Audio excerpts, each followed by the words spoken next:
Current homophobic challenge in Ghana is as a result of the opening of a queer space, a space that was supposed to provide for basic, fundamental human needs that are not afforded to queer Ghanaian as a result of homophobia that manifests themselves in some institutions that are mandated to provide services to every Ghanaian, right?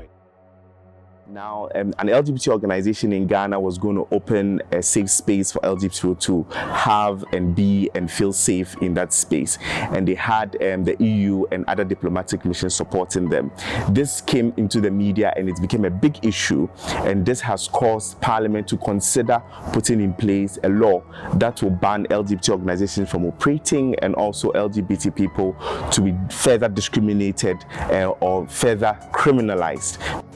It is quite unfortunate that any society should feel inclined to discriminate against and to marginalize even the smallest minority of its population.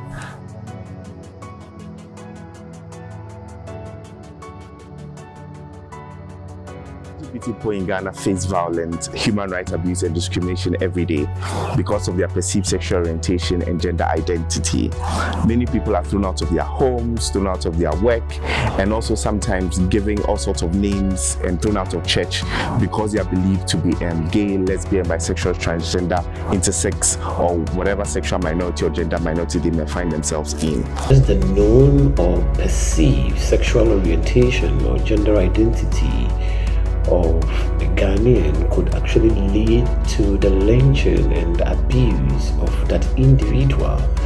The community live in constant fear, and this fear is as a result of media wranglings and homophobia and homophobic rhetoric that is pushed by politicians, by religious leaders, by opinion leaders, by traditional leaders, and so many other institutions that are supposed to promote human rights. Because of this, many people in Ghana take advantage of these speeches and use this as a means to discriminate against the LGBT community for accessing healthcare, even reporting issues to the police. I think we've seen it happen with women, with persons with disability, with people who are in many respects different from others. So you have LGBT issues that are homophobia that are constantly being riddled with false narrative in the media by all of these institutions that further incite violence and hate against the LGBTQ community. Some queer persons face very high discrimination even in accessing health, right? There are queer persons who face discrimination in accessing justice at the police station. There are queer persons who are sacked from school as a result of their known or perceived sexual orientation. There are queer persons that are sacked from work as a result of their known or perceived sexual orientation.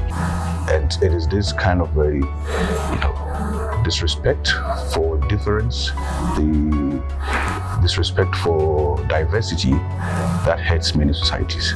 I think every society should appreciate the diversity of its members, of its citizens, whether it's in their gender, their sexuality, their ability or disability. This would let Ghana step back a little more on the human rights records and also continue the homophobic and violence against LGBT people in Ghana. And this is not right. And only keep on fighting and keep on insisting that every single member of the community be respected and protected from violence and from all forms of discrimination, whether it's in the form of physical or verbal attacks.